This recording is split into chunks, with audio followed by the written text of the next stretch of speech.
Good morning, everyone. It's Sunday already? Oh, yes. So I don't have anyone backstage yet, so it's just me right now. But I will put this on the screen so you can join the stream via video. I'm going to start theming these live streams. Whether or not we'll actually stick to a theme in the conversation is probably very unlikely, but at least we'll have something to fall back on. So the theme today is Let's Talk Paper. So yeah. So if you do decide to come on video, I hope you'll have some of your favorite paper on hand to show. If not, it's not a big deal. Yeah, it's just kind of our fallback topic. So yeah, there's still no one backstage. It may just be me today. Several people expressed interest, so yeah. Anyway, I hope everybody's doing well. Thank you so much for watching, and I'm looking forward to your comments, questions, and if you can join live on video. Aha! There is Mr. Hello. Joe Van Cleve. Hey there. How are you? I'm good. You got right on this time. Yeah, I had to mess around with my connections. Oh, okay. Okay. How are you doing? I'm doing good. Yes. Very good. Very good. So the theme today, and obviously we don't have to stick to it, but the theme today is going to be paper. So I have some of my favorite paper over here. What kind of paper do you like to use? Well, I use a variety of papers. One of the things I like is hotel room stationery. It's funny that you say that. Yeah. Yep. That's from the Congress Hotel in Tucson, and I like old notebook paper, yellowed notebook paper from thrift stores. Yes, yellow, aged. It's aged. Aged, yes. Welcome, Alton, and unfortunately, Melody can't do video. Her internet is not strong enough. But Melody, please stay in the comments if you put your questions on in the chat area. We can put them up on screen and the group can address them. We are kind of talking about paper today. How are you, Alton? I am well, thank you. You hearing me okay? Good. Yeah, everything's good. Yeah. All right. Yeah. So again, we're talking about paper. What kind of paper do you like to use, Alton?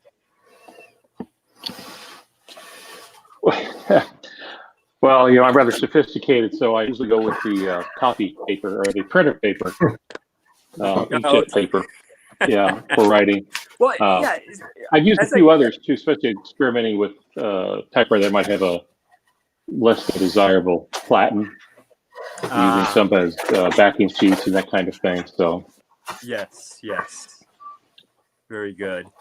And as I was coming up with this topic, kind of at the last minute, I thought to myself, I bet Alton is going to say computer paper, just because you're doing your writing for your books and whatnot. So that's most economical. I do have some of my paper that I like to use. This is actually one of my favorite pads here. I like to use sketch paper. A lot of what I do is writing to pen pals, and also for my blogs. But the sketch paper usually has a kind of a nice texture to it, and it's a little bit thicker. So it seems premium, even though I think this was like a $4 pad of paper. Right. Going on the other end of the spectrum, and this is probably something I would use more for blogging, is colored paper. It's all different colors of paper there. It's super cheap. This was $1. So, and then this is another good pad. This is 6x9. I like this because it fits so easily into the little envelopes. Yeah. Again, it has that nice texture. I forgot to mention on this one. This one is an odd size. It's 7x10. Kind of weird. Yeah. But then Joe, you mentioned hotel stationery. So Yes. I have this tiny little Mickey Mouse. pad. I got this on eBay. I've never stayed at the Disneyland hotel, but my family was never that rich growing up. So My wife and I stayed there on our honeymoon. oh yeah, That was a long time ago. a few years, right? I like to collect hotel stationery, and then I used to blog. If I was on a trip, I would type something on hotel stationery and take a shot with my phone and put it on my blog just to let you know where I was at. Very cool, very cool. Now I was going to tell you. Recently, I've been getting into this fancier staples. This is Southworth. Letter, right? So I have like a number of different ones. This is like the 24-pound paper, which is about as heavy as you want it. I do have a pack of the 32-pound, but it's a little hard to roll through some of my typewriters, like the Groma Calibri. The springs on the paper rollers are a little weak, and it doesn't like that real thick. It's almost like using cardstock at that point. well, that typewriter is so small. I would imagine that it would be kind of finicky. Yeah, but I've been kind of getting into the nicer letter writing papers a little bit because I like the textured finish on some of those, right? Yeah. Because I used to be an inveterate cheap paper user, like those green engineering pads. You remember that paper that has like a grid on the backside and it's blank on the front? And I've done a lot of blogging with that kind of paper, but it is pretty thin, and you kind of need a backing sheet, Yeah. I do have a pad of newsprint, actually, which I guess is intended for art, but they're these huge pads, so I have to cut them down. I've used that, but again, it's pretty thin. So. Yeah. And I have another, let's see, where is it? I have a folder here. Oh, yeah, right here. That has, you guys remember when you get things wrapped and packed and shipped to you? Sometimes they use this cream-colored wrapping paper. It's like comes in big sheets, right? Well, I got something recently, and I cut it down into letter-size paper, but it's real wrinkly. But it kind of has an interesting effect if your typewriter will print dark enough, to overcome the wrinkles. It's kind of fun. Yeah, excellent. I once made a handmade card for my wife, and so I decided to type. I decided to type on aluminum foil, and it was actually a really nice effect. So it is. Yeah. That reminds me of the heyday of the typosphere back in about 2008 when everybody started typewriter blogging, and I think it was the summer of 2008 when Strike Through, Cheryl Lowry was real active in the typewriter community, and we started doing things like crayon casting, where you take crayons and you color a piece of paper really heavily with Crayola crayons, and you use that as carbon paper, and you'll get a colorful transfer of colored crayon letters. And then the aluminum foil casting was I did a few blog articles of that. And I wasn't quite sure, the aluminum foil has a shiny side and then it has kind of a matte side. Yes. And I wasn't really sure which side looked better as far as when you photographed it to put it on a blog, which one showed up easier. But it's definitely worth trying. It is a lot of fun, aluminum foil casting. Yeah. And I was going to mention, last week I was making, if you see behind my other shoulder, there's a blue bag back there in the couch. Oh, yeah, yeah. Okay, that's a little bag that I put together for my Olivetti typewriter right here. It didn't come with a case, and that bag is kind of like a thick padded, it's like a picnic bag, right? But I wanted to get some foam rubber to put in the bottom of it when I slip the typewriter in. And this is all getting back to the subject of paper, believe me. But the foam rubber I bought had this piece of paper And so I decided I could type on the back of it. Ah. A long screed. So you can even use scraps of paper that you get in Yeah. packages Yeah. as little, scraps for typing on. Yeah. It's kind of funny. Every time my wife and I go to CVS, they always print these long receipts with tons of coupons. And Yeah. every time she says, "Oh, you should send that to Joe Van Cleve." I was collecting receipts for a while because of the thermal paper. If they left enough blank spot on the front side of the receipt, you can type on a thermal typewriter with it. Yeah. But, Yeah. Yeah. Speaking of paper, one of the kinds of paper I like typing on, this is Brother brand thermal paper in the letter size. And it's really thick. It's a lot thicker than the rolls of fax paper, but it has a shininess to it. I'm trying to get a sheet of paper out here real quick. There's a shininess to it that kind of resembles, the kind of paper they use for magazines? Yeah. Yeah. Right? That kind of shiny, if I could get the glare, it feels like magazine quality paper. And Wow. it has the thermal coating on the front side, but the back side, the non-thermal side, really takes regular typewriter ink really well. So it was just a discovery I made, but this is really good thermal paper, and the backside is good regular typing paper. So it's kind of interesting, but it feels like magazine paper. It has that kind of glossiness to it, which makes me wonder can you find that paper anywhere? That magazine paper, just blank magazine paper, right? Yeah. Melody has a very good point here. You can use coated this paper? page intentionally left blank pages Yes. with statements and junk mail. Very good. That's a great idea. Yeah. I love that, actually. It is a good idea. Yeah. Now, Alton, have you ever experimented on other kinds of paper?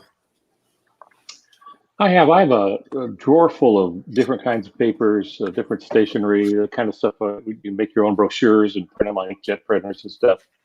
I've had them for a very long time. Probably ought to throw them out. Can't make myself do it. So No. I keep saying I'm not going to use this paper, but still I keep it because someday I know. I might use it. Exactly. I've used a bunch of those. Sometimes brochure paper, even rhodia paper that you'd normally use maybe with a fountain pen.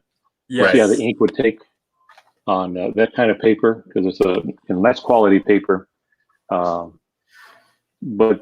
I don't do long stretches at the typewriter, so I just use what's at hand, and that's why I use printer paper.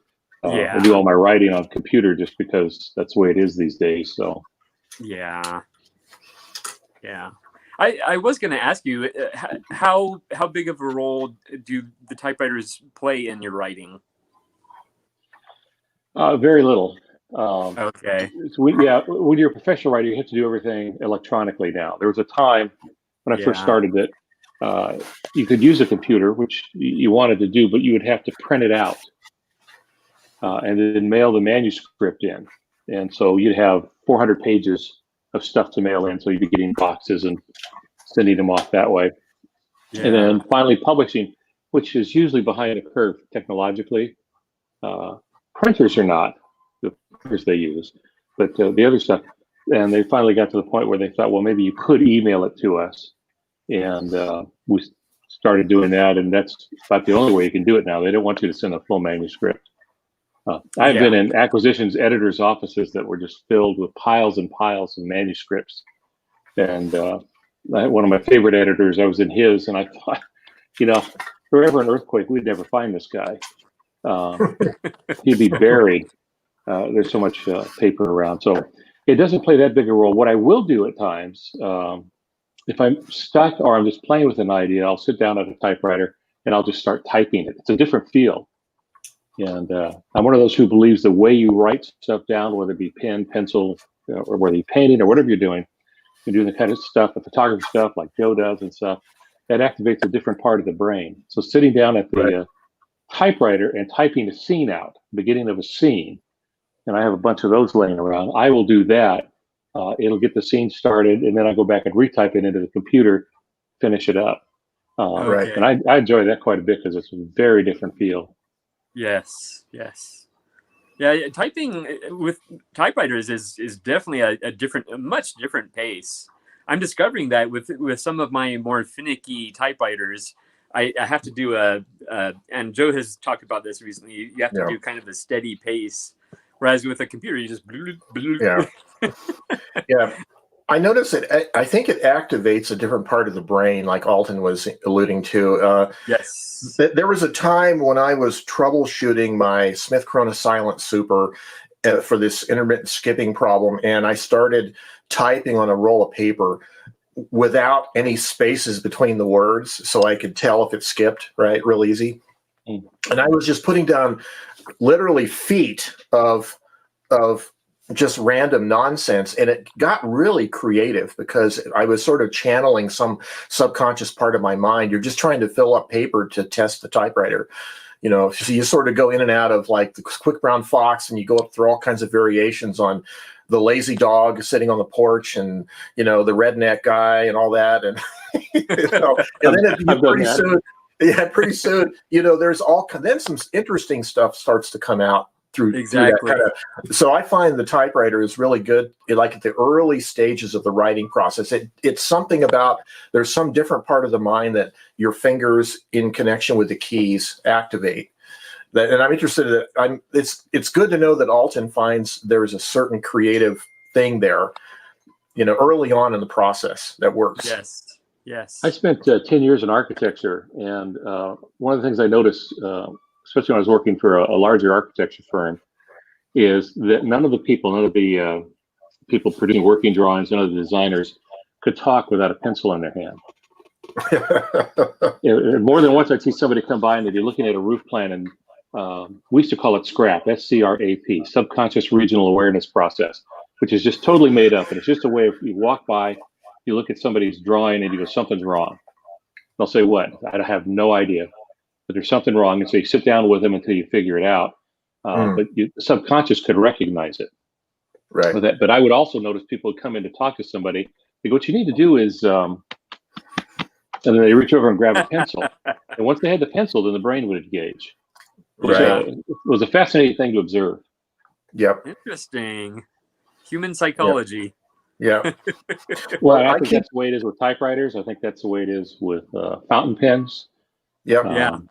Pencils. Yep. I keep saying that typewriters are kind of cybernetic in the sense that your hands and the physical linkages in the keys all become one system, because you can feel the feedback, right, on the key. You can feel when the type bar hits the paper, hits the platen. And so it becomes like a human machine interface system. And that's why we're so sensitive to the touch or the feel of typewriters. Why that's such a big obsession with typists, right? Is because we're so sensitive to it. Yes. And I think it has something to do with the creative process, or it modifies it for sure.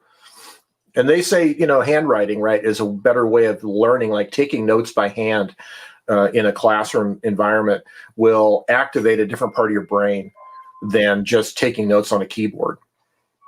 I'm working with a professor. I teach at a local university in a graduate program, and he requires his students, this is a finance class, that's not my area, but I'm helping him because the same group, they call them cohorts, is also, I helped them with their thesis. But anyway, one of the things I noticed, and I was headed someplace with that. One of the requirements for this class is they have to get 5x8 cards.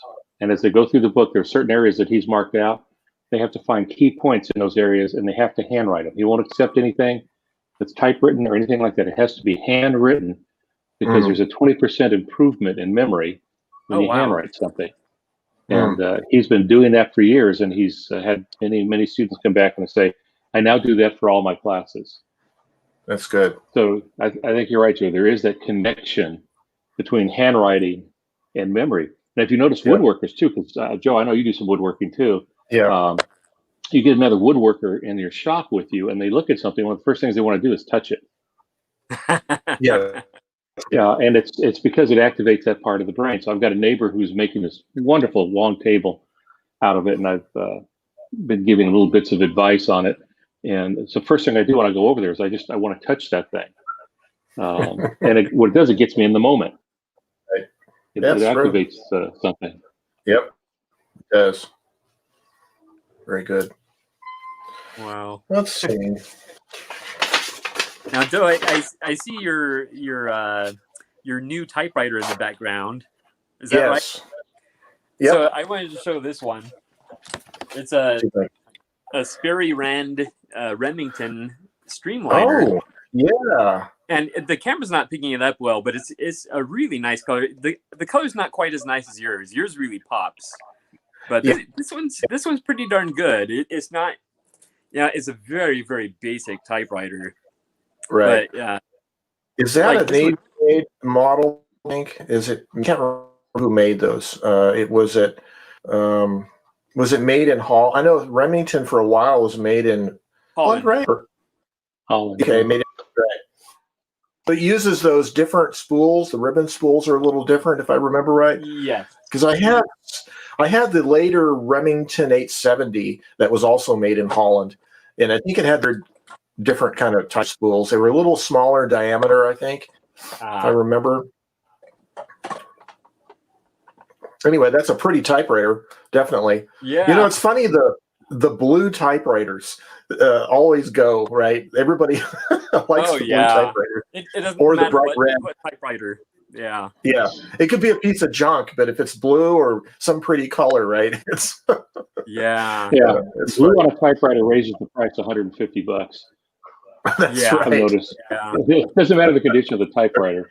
It's got a couple of decals on it, and it's blue. And people are colored. There's a burgundy one too that goes. And the sole reason it's twice as much money is the color.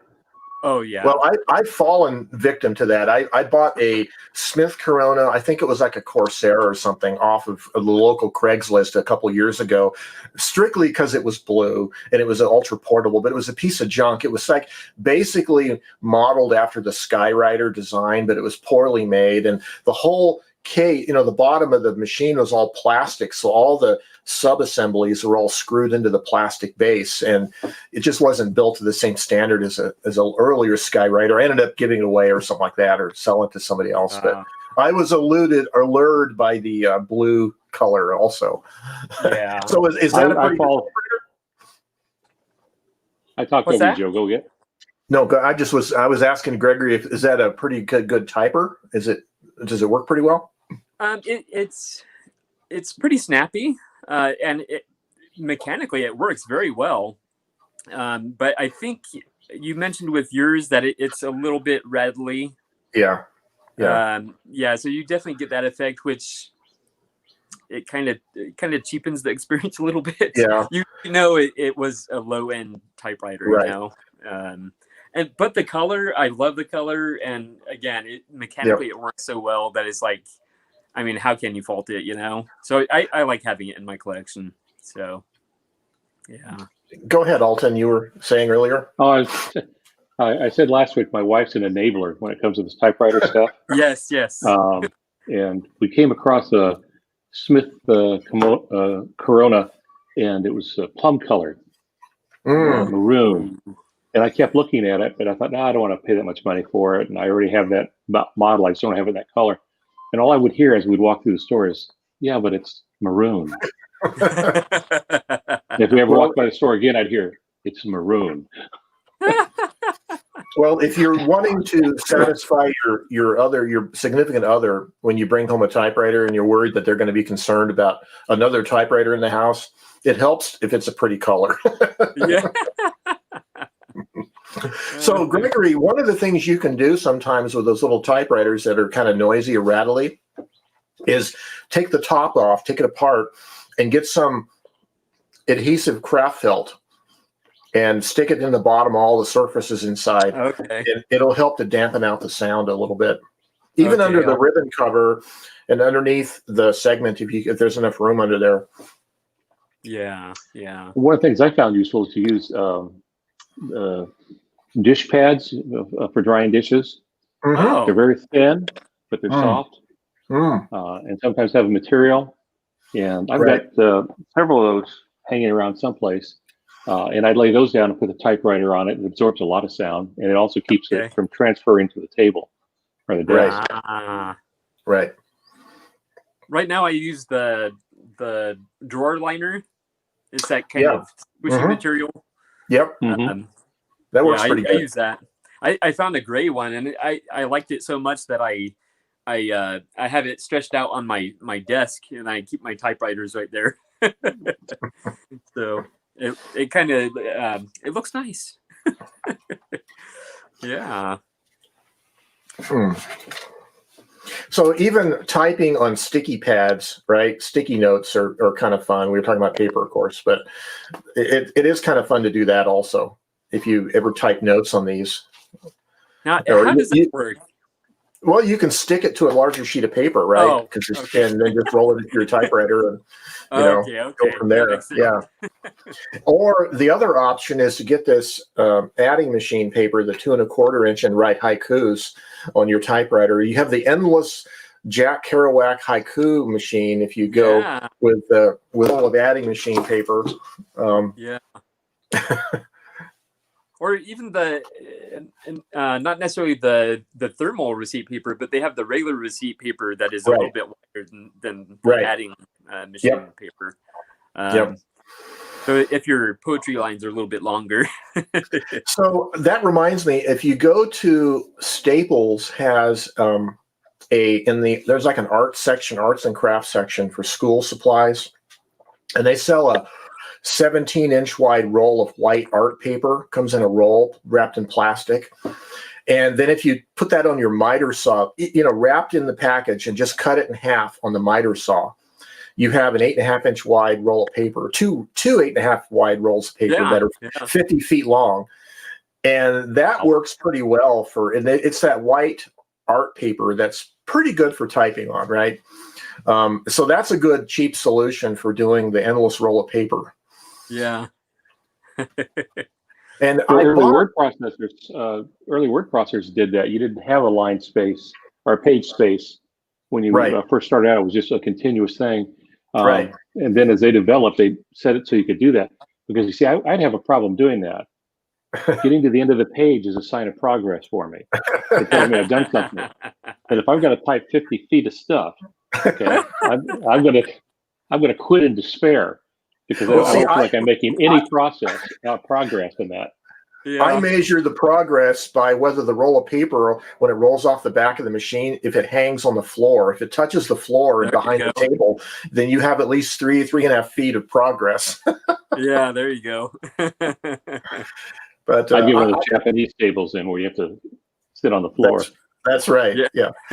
I bought another roll earlier that was off internet somewhere, but it was like newspaper, really rag paper, and wasn't very good for typewriters.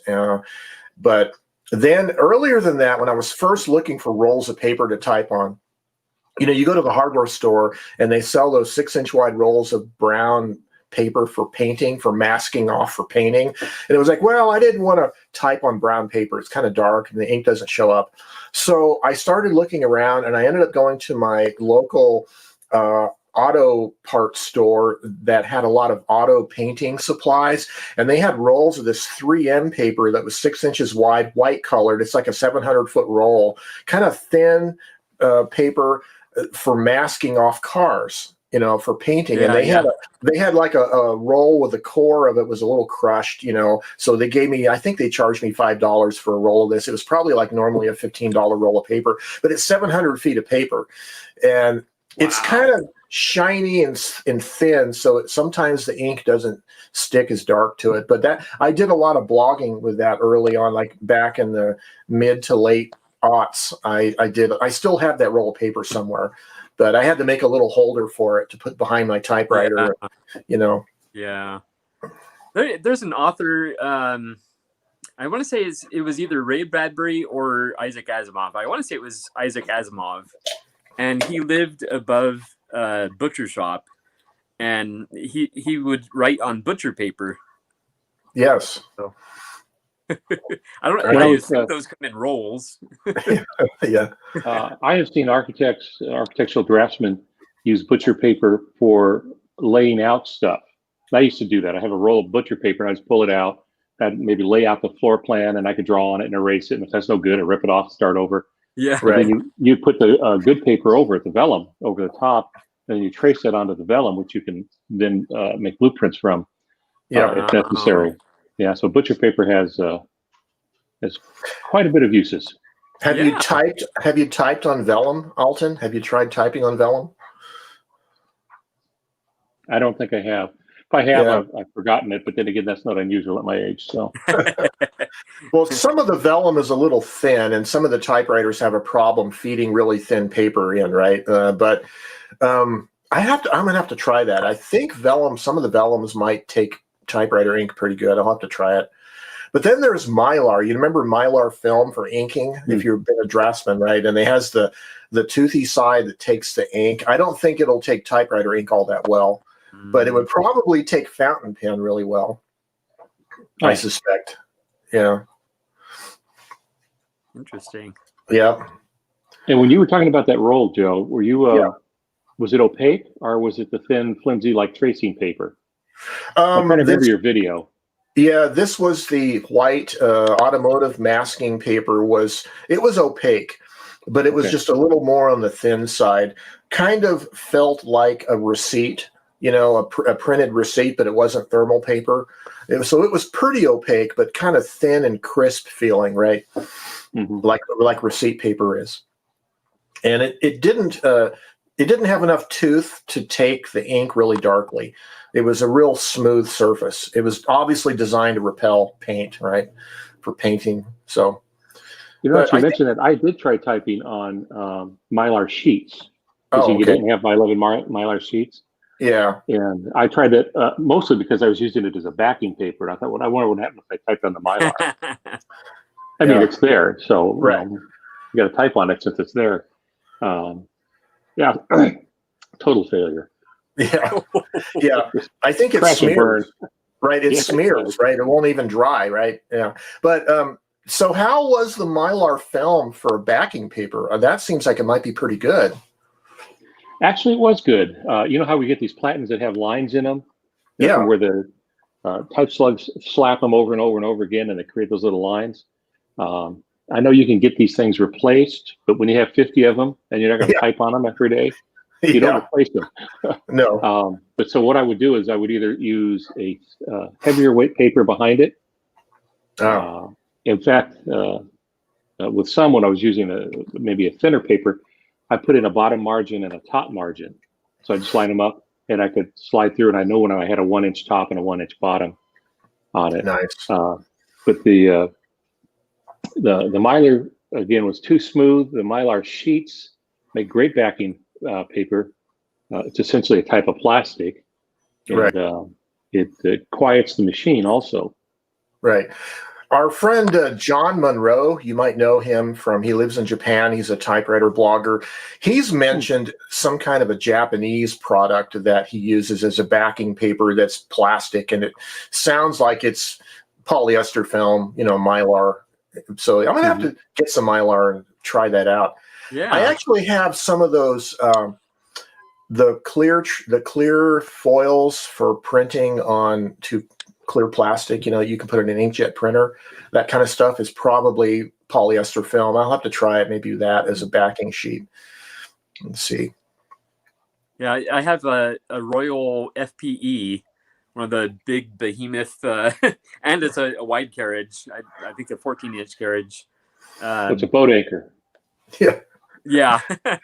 And that one, my goodness, I've used, I think, 3 backing sheets, and it will cut through every single one of those. It's incredible. So I have to use a super light touch on it, and even then it pushes through the sheets a little bit. Wow. So I would like to replace the platen on that one, but I don't know. When I'm getting my typewriters for, around the $50 range, paying $100 or more for a platen is, I don't know. I have so many typers that work beautifully. It's like, I don't know if I want to spend that much on a new platen, but I think I think trying to find the right backing sheet to use. I know some people use construction paper, Right. so I might try something like that. I might have to use a couple sheets of that. Yeah, I think you need something that has a little cushion to it. Yeah. You know, like I tried. If you know this craft foam, you get at the craft stores, these thin sheets of craft foam. That's a little thick. Most typewriters, you can't roll that through, but if you could, it might be a really good cushion, right? But something that's thinner than that, but has a little bit of cushion. So maybe, like you say, the real toothy, raggy art paper, like the newsprint sketch paper, might work. I was going to mention also, I was just looking at the comments, Melody, hi Melody, she says letterhead paper for business. And there's a lot of beautiful papers out there. And yeah, I get letters from people occasionally that have really beautiful letterheads. And these are not inkjet printed. They look like they're letterpress printed letterhead with really fine line work, you know, artwork and stuff. And so definitely. Yeah. And then she also mentioned that I should iron my wrinkly new. I actually tried that. It actually, I should have used the steam function. I think I could probably iron some of those wrinkles out better. Yeah. I actually like the wrinkled effect, and if you can get it to type appropriately on it, I think it's a nice effect. Yeah, I do too. Well, like I said earlier, I like the old yellowed lined notebook paper, and it's hard sometimes to find that in thrift stores.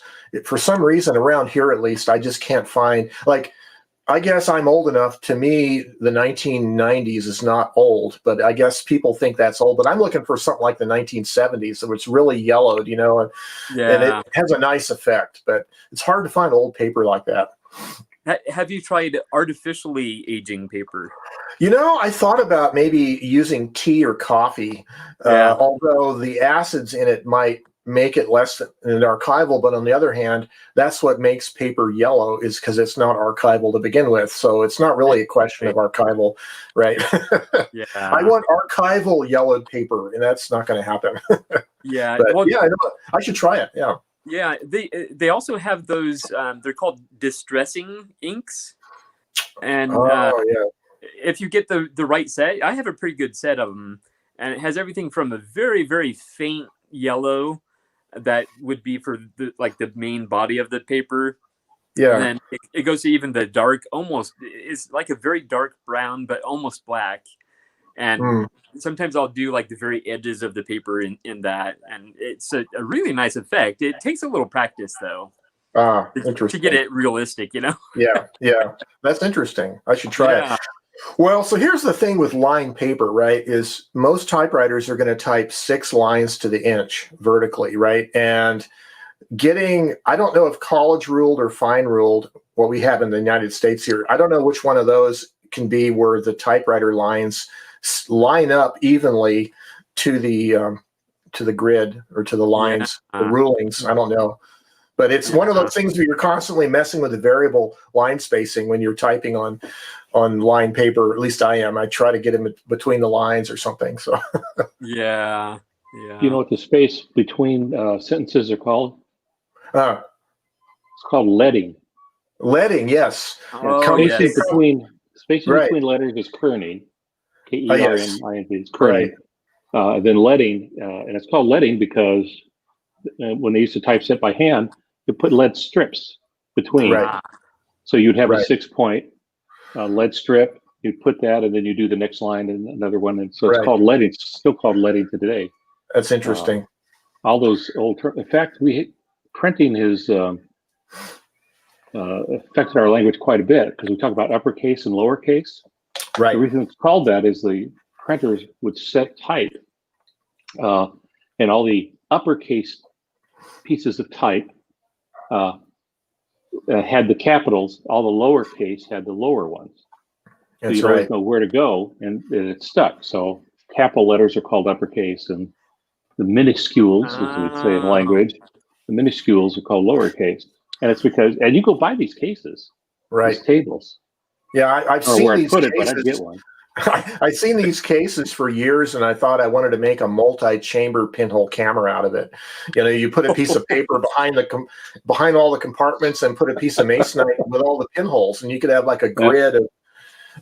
Anyways. So I also thought that the Smith Premier line of typewriters that had the upper and lower keyboard, remember those? Smith Premier typewriters. I thought those were kind of very much like the case idea of a printing press. Yeah, definitely. You know, last week, our friend Diane Mayer was on the comment section, and she has a collection of Smith Premier typewriters, and they're pretty cool.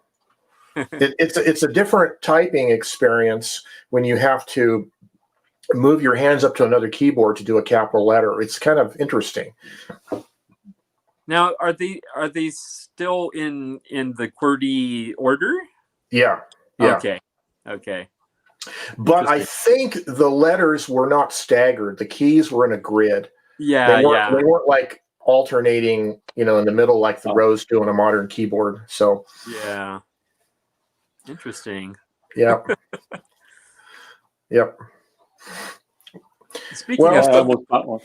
Oh, go ahead. I almost bought one of those. In fact, I hovered over it for several trips. No one had bought it, and I kept saying, I really ought to get one of those because that is one of the great transition points in typewriter history. Yes. And I didn't do it, and now I feel very guilty. Thanks, Phil. Yep. So have you guys been reading the One Typed Page typewriter blog? I did take a look at it for the first time after our stream last week. Yeah. So it comes out every day, and I look forward to reading it every day. In fact, it's a real highlight of my day to read just these personal typings from different people. And there's sort of normal people that are frequent people that frequent it often, and you kind of get to know their life and what's going on with them. And it's kind of interesting, but you can participate, just, type up something, take a photo of it and send it off to the email address on his blog. So, yeah. I should definitely try that. It kind of sounds like a multi-blog, like it is. With multiple. It's like a crowdsourced typewriting. There you go. Yeah. So I participated occasionally, but because of my work schedule, I work on the back end of the week, so it's hard for me to do typing except on the front end of the week when I'm off. So. Yeah. I have a question for Gregory. Gregory is a poor typist. Now, does that mean you're an unmoneyed typist, or does that mean you're just a lousy typist? A little of both. So, as far as the latter part of that, in high school, I was excited to take a typing class. Well, I signed up for it, and all the typing classes were full. So I ended up taking a business skills class, which was not typewriters. And so as a result of that, I never learned how to type. So I chicken peck. So in that regard, I'm a poor typist. I'm actually pretty quick, but and then the other is, I would love to have the money to buy, like, one of the typewriters at the top of my list is the orange and white Olympia Traveler Deluxe, which there's just something about it. I just love the look of it, the bright color. It just seems so cheerful to me. I would love to get that, but I'd never see those for less than like $150. And as a poor typist, I cannot afford that. So I try and keep mine to $50 or less, but sometimes I've gone a little over that, but yeah. The price of typewriters is going up, by the way. I used to find good typewriters for $20, and now they're $100 or $80 in thrift stores. Yeah. Don't give up. You'd be surprised what pops up. Yeah. I have a Smith Corona 5TE that I bought for $10 in near perfect shape. In fact, that was the one I was going to show today if we do that. But it was $10, and I did it through. It was one of those social media things, like Facebook Marketplace or something like that. Yeah. Someplace, or Let It Go, or whatever some of those apps are with that, and somebody was offering it for $10, and I'll go almost anywhere to look at a 5TE for $10. Sure. I mean, I was expecting it to be garbage, but it is a sweet, sweet typer. Wow. Sarah Van Allen. Hello, Sarah Van Allen. Hi, Sarah. It looks like she's going to be joining us soon, so that's excellent. Yep. Yeah. All right. So, Alton, I'm wanting to explore your bibliography. Where should I start? I sent you a response to what you wrote. Oh, okay. I didn't see it yet. Yeah, but the full list of books, including those I'm listed as co-author. You know what a co-author is? Yeah. That's somebody who does 100% of the work and gets half the money. Yeah. So I've done a whole bunch of those. Okay. And then there's things called work made for hire is the fancier term, or work for hire. But that's where you don't get royalties. You just hired to write the book and off you go. Yeah. So I've got a bunch of those. But anyway, the best thing to do is just go to my website, altongansky.com, scroll down a little bit, and you'll see a whole list of books. Okay. Both fiction and nonfiction that are there. Some are reissues. Anytime I have a book that goes out of print and they release the rights back to me, does that make sense to you? Yeah. When you write a book, the publisher buys the rights to it. And so they can do whatever they want for it, as long as they want, as long as usually there's something like, if we sell 5 books in a year, then it's still active. But at some point they will declare it out of print, but they still own the copyright. And then at some point they will release it back to the author. Supposedly they'll release it back to the author. I've got a few that's been hanging on this stuff for 15 years, but when that happens, I republish the book myself just to keep it out there. Yeah, definitely. Yeah, so Alton, do you, when you do republish, are you self-publishing kind of, or are you re-releasing it through a publisher? No, I self-publish because it's already been published mainstream kind of publishing, or as they call traditional publisher is the term that's usually used, or legacy publisher is another term that's used. They've been around. It's just what you would normally go to. So there's fewer and fewer of those. They keep cannibalizing each other. There used to be a bunch of them. Now there's, I think, 4 or 5. All the others become imprints of them. But I self-publish them, one, because I enjoy it. It's kind of something that our personality types would like. I get the typeset. I get to lay out the interior. I can fix my mistakes. Though usually I leave them pretty close to the way I wrote them, just as a, sort of an archive of where I've come from. So I leave them in there with too many attributions and stuff like that, all the stuff you learn later on. But then I self-publish them, and also self-publishing is faster and you make more money per unit. Oh, yeah. And going through a traditional publisher. So if you can do a good job and you're willing to get an editor, in my case, it's already been edited. Yeah, I'll take the book, I'll send it and have it scanned. Then it comes back as a Word file, and then I have to go through and clean it up because it picks up a lot of artifacts when it does that. Yeah. But it's already edited. Then I go back and edit the editor and then put them out. So I've only put out one self-published book, and it was Loser's Blend, which is a collection of short stories. And I published it through Blurb, and you do the whole book design yourself. And these were just a bunch of short stories that I started writing when I used to go to my favorite coffee shop here in Albuquerque. And it was sort of typewriter and film photography related themes of these characters I invented. They would, the coffee shop I used to go to was called Winning Coffee. So I invented a coffee shop called Loser's Blend as kind of the counterpoint to that, as fictional coffee shop. So that, anyway, these characters come in and out of this coffee shop over the years, and they kind of interact, and that's what those stories were about. So, but that's my only experience in writing other than my blog. Well, I do it all through Amazon, though I will also place often with Barnes & Noble. Actually, I do 2 things. With Amazon, because I want to control that one. And they will do the physical books. They were teamed up with somebody, but they've taken that over now too. And I do that because the reporting is very good. They're very quick, highly, it's just very easy to do. They've got it really streamlined, all of that. But I also use a thing called Smashwords. Oh, yeah. Smashwords, and Smashwords will put it on Nook and all the other ebook readers, and as well as Barnes and Noble. So I let them take care of that. Okay. And it makes it a lot easier. But yeah, and I did self-publish one, maybe two books, just because I knew there would be no market for it for a professional publisher.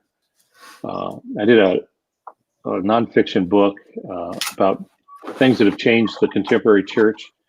It's a history book, really.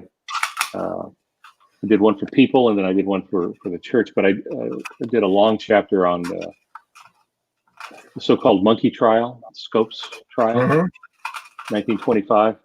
Fell in love with it, so I just kept doing research. So one of the things I did is I took William Jennings Bryant, who was one of the prosecutors, took his speech, which he never got to give in the trial. He gave it all over the place elsewhere, but he never got to do it actually in the trial. Clarence Darrow outwitted him on that one. But I went through and I did a scholarly analysis of it. And, the three people that have read it have liked it. So I just knew it wasn't going to sell much, and not many people would be interested in that. But it was fun for me. And then it made the time I spent on it worthwhile, just to know that book's out there. Yeah. I did want to mention that I was looking on, there's a wonderful website. Since I work in a library, this is one of the websites that I refer to, and it's called Fantastic Fiction. I think it's fantasticfiction.co.uk. And it's a wonderful website. And so I was looking at your bibliography there. They break everything into very nice organization as far as like series books, like with authors like Louis L'Amour. It's good to see the order of things and how like different series and stuff. So I was looking on there. Have you ever seen that website, Fantastic Fiction? I have not seen that website. No. You should check it out. Some like that. I've seen some like that, but I haven't seen that one. No. Yeah, well, you're on there. Your picture's on there, and they have it all nicely organized. So yeah, definitely check it out. They have my picture on there. Yeah, but I'm definitely not going to look at it. Yeah. So now, I think it said in the description that you've authored 22 novels and 6 nonfiction books. Is that right? Well, it's broken down into those that where I alone am listed as an author. Yeah. And then there's a co-author, and in almost all the co-authoring, I did all the writing. There have been a couple of others where I was listed as co-author, and the other guy had done all the writing. He just wasn't publishable. But he had some decent content, and I would go in and add scenes and take stuff out and work with him on it. So the grand total is something like 53 or something. Okay. I don't remember. I don't know. But when you total them all up, it comes to that. Some are, there's just a few that are novella length, which is pretty short. You mentioned Harbingers when you wrote to me. Yes. Which was an experiment with 3 other writers. Okay. It was the idea was attention span is dropping in the United States. A recent study showed that we have the same attention span. Humans have the same attention span as a goldfish. So, wait, what was one reason? Squirrel. And so the experiment was: could we write a series of novellas? And that would tie all together, and then at the end of each novella, there'd be 4 of those, and then those would become a set that would become a regular book. And then we self-published, and then later a major publisher came by and bought it out, and we just continued on writing them. So major publisher did, I think, the first 12 stories, but not the last 8. Okay. So you have to kind of follow those. It was interesting. I was always in 4th position, which meant I had to juggle the first 3. Yeah. I couldn't outline until it was my time because I didn't know what they had done. Yeah. So we each had our own characters, 4 people, 4 protagonists, and we each had our own protagonists. Okay. Mine was a former football player, and you might guess that's stereotyping. Yeah. It's not. You were the literary linebacker? Actually, I got the last one. There's a professor, a tattoo artist, streetwise tattoo artist, somebody who worked for the professor, and a college football guy, and called Tank. And I started off as a professor, but that went to Frank Peretti. Then I ended up being, I think I was then one of the women, and then I ended up being Tank. So I like some of Frank Peretti's work. I've read some of Frank Peretti's work in the past. Yeah. It's pretty good. He's good. He was really good in this. In these, yeah. He's a little weird, which is fine. That's exactly what you would want out of him. Excellent. And those are generally called supernatural suspense, and they're wacky. Just it's probably more fantasy than anything. Okay. As far as the genre goes, they're wacky, but that was the point. That was the point, was to see what we could get away with, and it did quite well. Yeah. So now on Fantastic Fiction, I think the first two books that it lists, it has under medical mystery.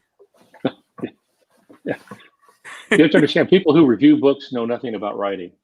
They only know what, I'm not trying to be critical of them, but they know what they like.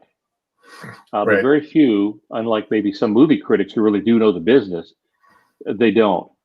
So if you put a doctor in one of your books, and the doctor is at least a supporting protagonist, or maybe the protagonist, it's a medical mystery. Yeah. And in my first book, a lot of them took place at a hospital. So they call it a medical mystery. It's not. It's a supernatural suspense. Okay. And the supporting protagonist was a doctor, a woman, paired with a Baptist pastor, so they could butt heads a lot. And there's an interesting story how that was my first book, and that's an interesting story how I ended up with coming up with that concept. But anyway, so you'll see a lot of those. I was doing a radio interview, and they called me the Christian X-Files. I have no idea what that means. I have no idea, but I guess because some of it was a little wacky stuff. So yeah. So you're no Robin Cook? Robin Cook, yeah, ophthalmologist Robin Cook. There's a doctor. He died not long ago. I think his last name is Patterson, ER doctor. Very, very good. Robin Cook, I always enjoyed his stuff. Coma. Yeah. This was his first big hit. Then he wrote one about something in Egypt, and it tanked. So he went back to all the medical stuff. He did switch genres, so. Okay. That's more than you want to know. So what are you working on now? Any? Well, right now I have some teaching duties and stuff, but I'm working with my son. My son has a master's in fine arts in creative writing. He did that, I think, just to irritate me, because I don't have one. My degrees are in other fields, but anyway. But he came up with this idea, which would be considered true sci-fi. I don't normally write sci-fi. I've been called a sci-fi writer, but it's really more techno fiction in some of them. But he wanted to, I guess, write with me before I kicked the bucket. So, and I got him started in the writing. So we're doing that. There's two of us, basically doing the same thing we did in Harbingers. It's just two of us instead of four. Okay. Trying to hammer it out. So we'll see how that turns out. How far along in the process are you? Well, initially we were going to do the whole series of novellas and then bind them together. But because of the nature of the plot, we needed much more length in the first book because you wouldn't understand anything. We had to introduce 4 characters and things that make them the way they were. So I don't really know. I know we're probably a couple hundred pages in. Okay. On these stories, and we may issue that as just a larger novella, and then each segment it's series-like. This is done sometimes. Stephen King did it with the Green Mile. Oh yeah, episodic writing. Yes. So it's kind of fun. We know it's not going to go to any major publisher. We're going to publish it ourselves, keep all the money. Then I don't have to yell at editors and stuff. So would this be considered like cyberpunk fiction, kind of that genre of sci-fi, or? No, it would be really more a true sci-fi. So it's somewhat otherworldly. Okay. Fantasy normally is otherworldly. You build a whole different world. Sci-fi needs to have some scientific principle behind it. Right. You don't write a scientific thesis, but you got to have some scientific thesis behind it. Right. This would be probably mostly akin, but not completely. In fact, very different. But Rendezvous with Rama, Arthur C. Clarke, kind of thing. Could be along those lines. Okay. And I know there's also the hard science fiction and the soft science fiction. For example, Philip K. Dick would be soft science fiction. He didn't get into any of the true science like terminology and stuff. Whereas, was Isaac Asimov hard science fiction, or maybe Robert Heinlein? One of those. Asimov was. It's actually Dr. Isaac Asimov. He has he had a PhD in microbiology. Yes. And he loved nonfiction more than he did fiction. And he kept trying to get out of fiction, but publishers kept pushing him, and he would end up doing that. And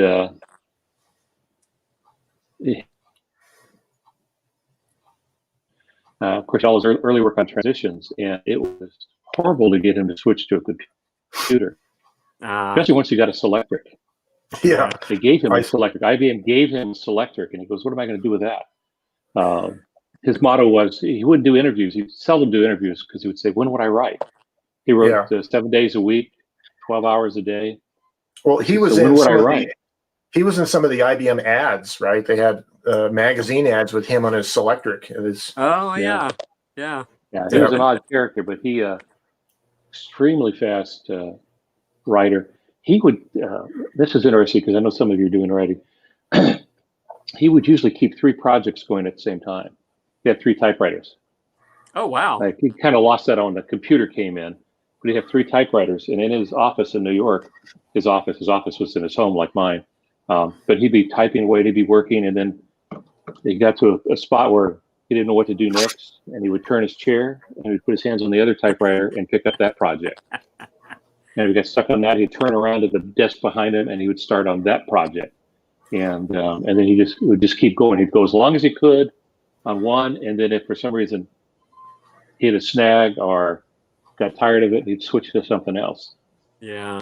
So he's kind of an odd individual. Yeah. But very, very productive. Yeah.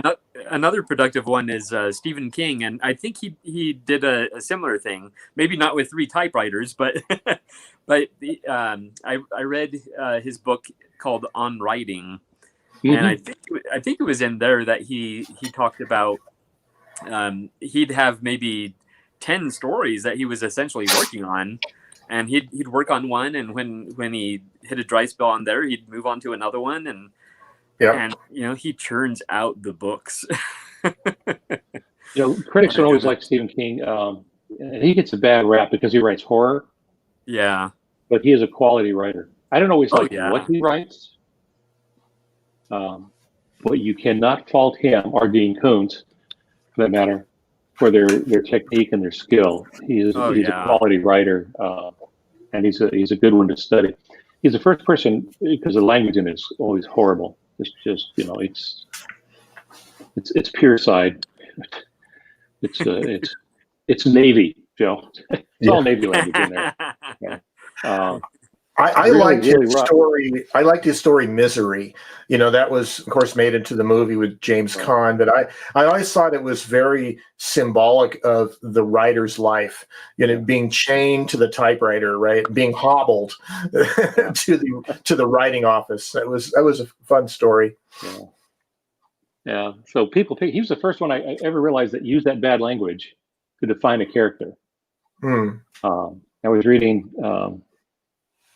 Dreamweaver. I forget which one now. I kept saying, man, the language in this is horrible. And he had a series of characters, an ensemble cast. Then I finally realized because I can't read, I have to study or ruin my reading. But I was going along and then I suddenly realized that one of them, who had a PhD, swore differently than the guy who never made it through high school. And you would not pick up on that probably if you weren't a writer, but he was defining their character passively by the language they used. I thought that was absolutely brilliant. Yeah. Definitely. Now, right now I'm reading Duma Key. It's one of those super thick ones, which for me is difficult because I'm a slow reader. But I like to listen to the audiobooks because I can speed it up.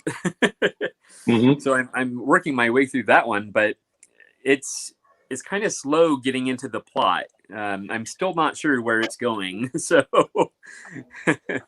but the writing is great, and I have like so many of his books, but I can't keep up with the books that he puts out though. He has so many. So.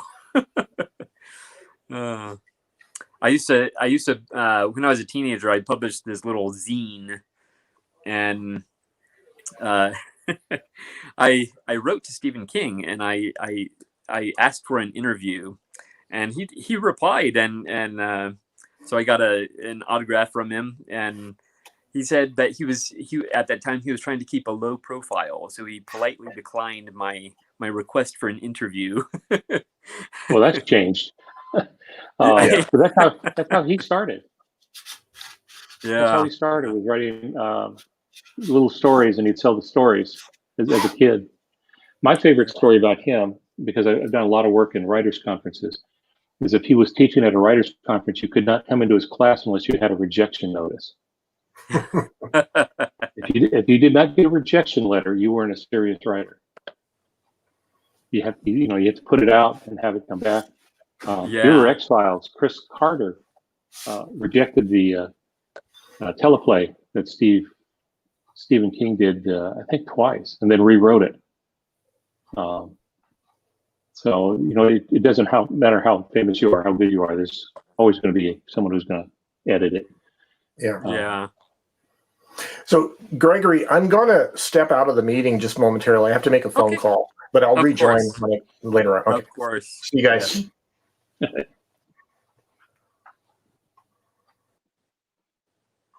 Yeah. So, let's see. Oh, behind me here, I haven't mentioned it yet, is my latest acquisition. Royal, Royal Companion. Aristocrat? Oh, Companion, Yeah. So I meant to bring it out. I have a 60s era Royal Companion, which I call my James Bond computer because it looks like a little sports car. So I was curious about these older ones. This one's from 1942. Mm-hmm. And wow, I love this thing. So now this is the oldest working typewriter in my collection. I think I have one that's a little bit older, but it's completely unusable. So this is the oldest working typewriter in my collection now. Most of my typewriters are probably like 50s and 60s, essentially. Right. So one way you can tell. Oh, that had to feel good on your thumb. No. It did kind of hurt, actually. Yeah, I could say it looked like they hit right on the sensitive spot there. Yeah. I have several that are similar to that. They had the Aristocrat and some of the others with that. And I do like them. They were really solid workhorses. And Royal were some of the first ones that I collected. So those are great. The easiest way to tell basically if they're pre-war and post-war are the keys. So there you have the metal keys, the glass keys, they call them. The glass keys, and that will tell you it's pre-war. And maybe through the war, though they didn't make typewriters during the war, except I think one company made them, and that was for the military. Military used a bunch of those. They would just paint them different colors. But then they started going to the plastic keys. Now that's not universal. I have an Oliver number 9. They used Bakelite keys, which if you look at it, it's just a standard plastic key. It's not, but it's a type of plastic. But for the most part, if it's got those kinds of keys, it's probably pre-war or through the war, and then shortly after the war, you start seeing the plastic keys come in. Okay. That's just ballpark now, and it's not going to be 100%, but it's a good guess, good baseline. Yeah. I love the feel of this. The typing is just I could not believe how well this typewriter worked out of the box. It was I was just so excited. I started typing and immediately it just felt wonderful. None of the keys were sticking. I think the platen is a little bit hard, so it makes a Oh yeah. nice loud thwap. Yeah. But I don't mind the sound actually. Some people it bothers them. They want like the Quiet Deluxe or something, or I think the Sterlings are pretty quiet too. I was showing that one last week. That one's pretty quiet, but I don't mind the sound actually. So yeah. When I lived in Daly City for a while when I wore a younger man's clothes. Back when I was young, and we had somebody in the apartment, and every time I walked out the door, I could hear the typing. Never saw the person. But I walked by their apartment on the way down to get in my car, and I'd hear the tap, tap, tap, tap, tap, tap, tap, tap. Yeah. And I was really drawn to it. More than once, I wanted to knock on the door. I know. I'm telling you about your typing. Are you complaining? Oh no, please do it. Type louder. So yeah, those are great machines. Love the Royal line. Yeah. And then just yesterday, actually, I got another Royal Futura 800. Another one? What's that? Another one, yeah. How many? So you have now? It's another great. That's actually only my second. Oh, okay. But it's another gray on gray. Again, I would like the blue one, but by the way, which one did you end up keeping out of the Royal Futuras? I have the gray on gray. It's an 800. I have a gray on gray, which is a 600. Easy way to tell is whether or not it has a one key. Number one key. That's the quickest way. I can't believe I can see three of these. And I have a blue over gray. Okay. Yeah. One which I could get out to make you feel envious. I know. I started to say jealous, but that had been the wrong word. Envious. Yeah. And it's also the 800. And the one I want, I'd buy another Futura if I come across this, and it's the patriotic one. It's red, white, and blue. Oh, okay. Yeah. Okay. You see one of those, you want to gobble that one up. Yeah, definitely. Well, we have someone joining our stream. We're getting all kinds of... Hello, Sarah. Hi, how are you guys? One of those, Good morning. Good morning. Morning. Good morning. Well, it's nice to meet some real typewriters. Hello, Sarah. Oh, we're getting an echo. Good morning. Good morning. Yeah. Oh, you might need to use headphones or something.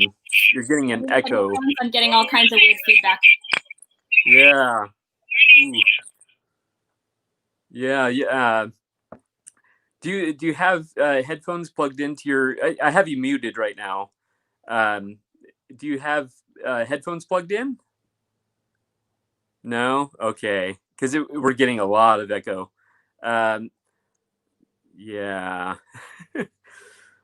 I'm sorry. She's gonna be right there. Yeah. This will give us an opportunity to look at her background. Yeah. I see she's got the requisite wall art. Yeah. That's good. And I saw a Royal. She's got a Hermes 3000, the curvy, the good one. Yay!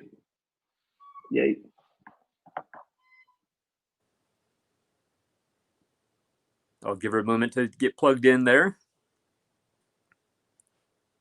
Hear me okay? Yeah, perfect. It's much better. Woo, much better. No, I don't do these things. So yeah, I'm actually pretty shy. I don't normally do these kinds of things. Well, wow. I'm glad you're here. And I see your Hermes 3000. Ooh, I have one of those. Yes. Thank you. That's the curvy one. Yeah, it is. That's the curvy one. I think that's the more desirable of them. Yeah. This one doesn't have the little dots down there. Yeah. Yeah. Oh, that's beautiful. Does the ribbon that goes through the bar, does that still work? I'm still having a bit of feedback. I'm sorry to tell you guys. Okay. Yes. It does work. Mine, Through here, you mean? yeah, through the, not the ink ribbon, but the bail. Should be a red, it looks like it is there. Oh, Should through be here. a red ribbon that runs through it. Right up here. Yeah, there it is. Right Mine doesn't do that. So now I'm envious. Without clapping, Sarah. Yeah, it is indeed. And what's funny is that the gentleman that sold it to me for $20. Oh wow! Oh my! Because goodness. they thought it was broken. Wow! Decorative only. I bought one of those. We were just talking about Futuras, and I bought a Futura Parts machine from Salvation Army in Oregon or something like that, and it said parts only. And I got it, and it just looked beautiful. Like, I said, well, this thing can't be broken. And all you had was a carriage lock on. I flipped the carriage lock up, and I had this wonderful typewriter for, I think it was $50 in postage. Wow. Those are sweet, sweet typers. I'm still getting a lot of feedback, so I'm going to try logging out and logging in again, if that's all right. Of course, of course. Okay, but I'd love to tell you guys the story about that one. Yes. I'll be back in a bit. Okay. Thank you. Yeah. See if I can figure this out. Yeah. I'm going to have to bail out pretty soon, too. So. Okay. Move on to the next thing. Yes.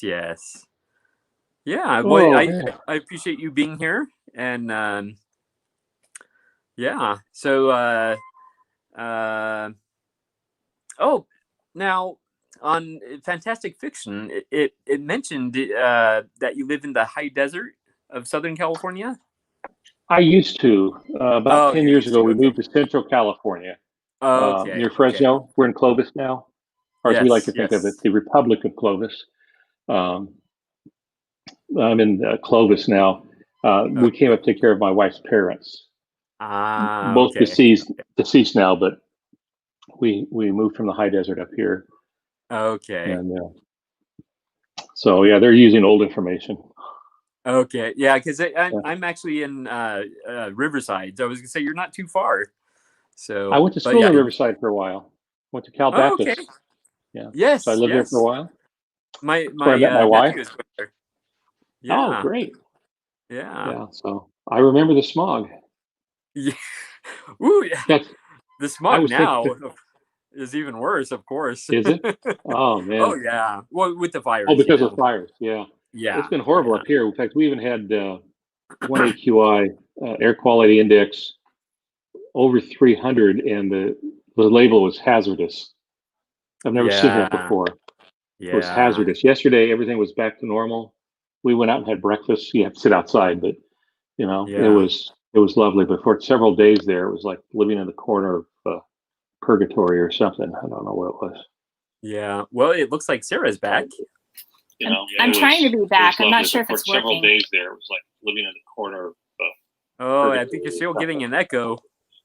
Yeah. Well, it looks like Sarah's back. I'm trying to be back. Several days there, it was like living in the corner. Is Sarah, are you using a computer or your cell phone, or probably a computer, right? Laptop. A laptop. Mm-hmm. You can also use mobile device. Like if you have an iPhone, you would want to use Safari. Okay. Would a laptop iPhone be better, do you think? Probably. Yeah, you'll just want to be sure and use Safari. Yeah. When I sign in, they won't let me use Safari. What? Let me try doing Safari. I don't know if that will. They wouldn't let me use Safari. I had to use interesting Chrome for my computer, and my computer is actually a laptop. Yeah, on the computer it wants to use Chrome, I think. Oh darn! Well, you're sounding pretty good now. Is that better? Are Maybe you what I still need hearing to an do. echo? let me see if I close out some other windows. Maybe that's part of the issue. Well, Well, the that's issue good. is it's coming out of your speakers and going back into the microphone. Yeah. I think ever since I started using typewriters, I can't understand technology anymore. And you know, I'm that's like, how do okay. I push the button? It sounded pretty good now. Yeah. Okay. Is it okay on your end, Sarah? No, it's terrible, but you know, Oh, I'm going to just start holding up typewriters, and then maybe I'll let you guys chat and you can kind of tell me your thing. well, did you want to try and tell us the story about your Hermes? Yeah, I think she's getting a double feed. Yeah. Do you, Sarah, let me ask you this. Do you have another window open with this program on it? I don't believe so. Let me close completely out and I'll come back. But with just use the link and come in, because what we're hearing is the delay. So that means you probably have something open. So that'd be another. Women do that to me all the time. The story of my life. Well, I know you have to get going, Alton. So if you need to go, feel free. But it's been a pleasure having you here. I am going to check out your books. I'm excited to check those out, and you should check out your listing on Fantastic Fiction. That might be interesting for you to see. So, yeah. Yeah, I usually don't look at those things. Okay. Yeah. People become writers because they want to be isolated. That's no, true. That's not true. it's somewhat true, but it's yeah. Look, I appreciate what you're doing here. Yeah, definitely. I think it'll grow over time. Of course, the bigger it gets, the more difficult it is to manage. But yeah, we do have a few people watching, so that's a good thing. Oh, that's good. That's good. Yeah. Yeah, I think it's gonna catch on. I'm just gonna keep doing it and you know, see who shows up. Yeah. I may end up making it a monthly thing rather than weekly. Maybe that'll draw more people in for, you know, individual streams. But Yeah. I do appreciate you coming. So, and hopefully at some point Joe will come back, and hopefully we'll get Sarah back on. Yeah, she just sent a text saying, "Sorry, guys, I'm not sure what that meant," but yeah, hopefully she'll be back. Hopefully. That is my guess on this situation. It sounds like there's two windows open, and both are delivering audio. So she's got the headphones on one, but she's also hearing it from her computer from the other window. So both windows are going through the headphones. So in both audio tracks. I think she's on her phone now. So let's see if this works better. Okay, I'm on a phone now. Okay. I had to go off of my laptop. Can you guys hear me now? Yes, perfect. Here. Oops, I got my finger over the camera. That's okay. Back here. Well, yeah. Okay, guys, I'm going to have to bail out to move on to the next thing. But it's been fun, Sarah. Great meeting you. Maybe next time. Nice to meet you, Alton. We can chat a little bit more. All right. We'll see you next time. Bye to the other folks out there. Have a great Saturday. Bye. So now I'm a tired hand from this. I hope Joe Van Cleve gets to come back because he's sort of one of my heroes. Mine too. Yeah. You know, I got into typewriters only in the last 7 months during the pandemic. And so before that, I worked as a medical transcriptionist in a hospital in pathology. And I've been working in transcription for many, many years, so I love to type. And I got to a point where, you know, I was home with my kids and I didn't really know what to do. And I thought, I need something. And I got into typewriters. And now I've got like 20 of them. A lot. And I've watched so many videos. And I've learned how to fix them. I've taken them apart. I've done and I've actually started selling parts to people. So it's really blossomed, and it's very exciting to be able to meet people who do this and have done this for many, many years and have an appreciation for it. So Yeah. I'm Yeah. thrilled to be able to be on this chat. It's really neat. Very So far, I've cool. only actual typewriter people since the pandemic began. One is the local repair shop in Los Altos. Those guys are great. And then I also met a typewriter guy recently when I sold an RC Allen, and he drove over an hour to get to me, and he was so excited because I gave, of course, a really low price to kind of pay the universe back for that low price Hermes that I had gotten. And he ended up getting some ribbon spools that he needed from me that I happened to have from an eBay purchase. So it kind of worked out. But I always tell my kids, you got to be a kind person in the typewriter business. You don't want to try to take advantage of people. You want to make sure that good machines are put into the hands of people that appreciate them. So. Exactly. Hey, that's incredible to progress that far just in 7 months. That's amazing. So we have Dan Miller on here. Good morning, everyone. One of these times I'll be able to join in. Today I am enjoying listening while multitasking housework. Look forward to meeting you all finally. Excellent. Very good. Very good. Thank you for joining us, Dan.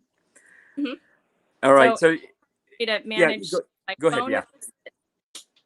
But the Hermes 3000 was posted on Craigslist by a gentleman who said that it was decorative only. And he was pretty sure it didn't work, and it didn't fit into the case. So when I went out to his farm in Sonol, he had it sitting outside with the case separated from the machine. And he said, I'm pretty sure this is just kind of junk, but maybe you'll find it enjoyable to look at.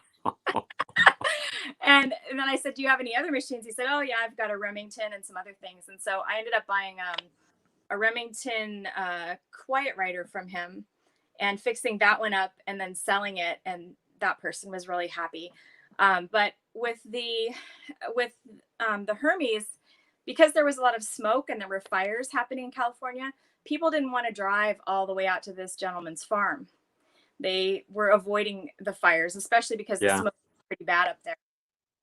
So I got lucky, and I brought it home, and I had to take the bottom off of the machine and sort of pound it out from the inside using a rubber mallet to kind of straighten things out. And then I played around with things, learned about the tabs, and got it working. And now it's one of my favorites. So I got lucky. Wow. But that was after 6 months of drooling and going, $300, no way. I know. It's still on my want list, but I unless I look out like you, I don't think it's ever going to happen. But wow. Now, are you? It sounds like you're a very handy person. Is that true in everything, or just because you're interested in typewriters? I think it's true in everything. Many years ago, I helped redo a house. Oregon. So, and I've done a lot of other little kinds of projects. So yeah, I would say that I'm handy. Okay. But some of the instruction manuals I find a little bit much. I do have the Ted Monk books, and I've never fallen in love with an instruction manual till the Ted Monk books, and now I'm I'm like, this is so great. Yeah. And some of it is really understanding the basics of physics, so that's part of it. I like to explore and solve problems.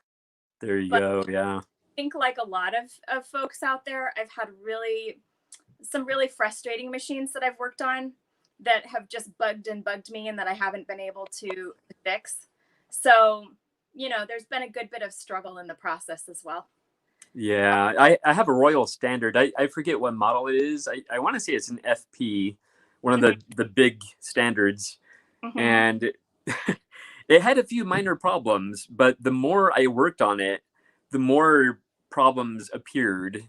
So after like 3 hours, I just kind of threw in the towel and said, I'm going to approach this when I'm not so frustrated. And because seriously, the issues at the beginning seemed relatively minor. And the more I worked on it, like the carriage would stop moving, and it was just, I've had days like that where you just feel like you're going down the rabbit hole of Yes. impossible repairs, and if you move one more thing, it's all gonna fall apart. Yeah. So I had one like that I just said, you know what, this one's toast, and I started selling parts off of it. Yeah, But that's a good idea, actually. That's a very and good then there was idea. another one where I just kind of let it sit for a while, and I felt grumpy about it, and then I made myself work on it again recently, and I managed to reconnect all the links, but I still can't get that darn mainspring drawband business going the way that I'd like it to. So, Yeah. you know, I've had to pay the price a few times, to get Yeah. do it for me, but I really, understand that struggle, and each model is so different. Yeah. And I've learned that so many of these companies had to individualize themselves. They had to make their product special. So Yeah. our guy up in Los Altos says that with the Hermes, that ribbon tab set is actually a flaw in a way. It's kind of beautiful and wonderful when you get used to it, but for so many people, it's just this conundrum. And it's supposed to be a feature, but it ends up not really being a feature. It ends up kind of people up. So It's the thing that goes wrong, huh? yeah.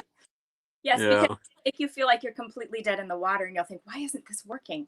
Why can't I go forward? And then once you get that you have to press and hold two things at the same time and move it and then release it, then you're good. But Yeah. before, you'll just be opening it up. I mean, before I figured it out, I was opening the back panel, looking at all the ribbons, and just feeling like this is going to be terrible if I keep going. I don't want to hurt this thing that everybody loves. So I know. but Yeah. I have quite a few. What machines do you have? What do you enjoy the most of the ones that you've found? Well, the latest one I have right back here, and this is my second to most recent. Let me just take it out of the case because I already slammed the case on my thumb once. So yeah, so this is a Royal Companion. Oh, I've always they're cool. Now I have one of my favorite typewriters in my collection is actually a 60s era Royal Companion. Oh, that's lovely. So I've been curious about these older ones. This one's from 1942. And this worked beautifully right out of the box, and it almost drove me to tears because it feels so good to type on, and cosmetically it's beautiful. The platen is a little bit hard. It doesn't seem to affect the paper too much, but it does make that loud thwack. But I don't really mind that. It's part of the typewriter experience, It really and it's is. so beautiful. It has the glass keys. I know, it's a pleasure to use. I love the glass keys. Yeah. What always surprised me is just how easy it is to type on these round keys. You would think that you have something ergonomic or curved, but the round keys work really well. Yeah. I have a Royal Quiet Deluxe that is not in working condition. It has the glass keys, but they're, I think they call them tombstone shaped. Yes. Yeah. You're talking about, yeah. So yeah, those are nice, but it's interesting. Like you said, it's interesting typing on round keys. It's a much different feel, and I actually like it a lot better than I thought I would. So yeah, it's a nice. I found with some of the Quiet Deluxe, and I don't know, it's probably my bad typing skills or that I'm pushing it too far. Because our typewriter repair person up in Los Altos said, try not to be such a professional typist. Try to be more deliberate, slow down and stuff. Yes. But I find that I get a lot of skipping with the Quiet Deluxe and with a few of the other models. And I don't know why.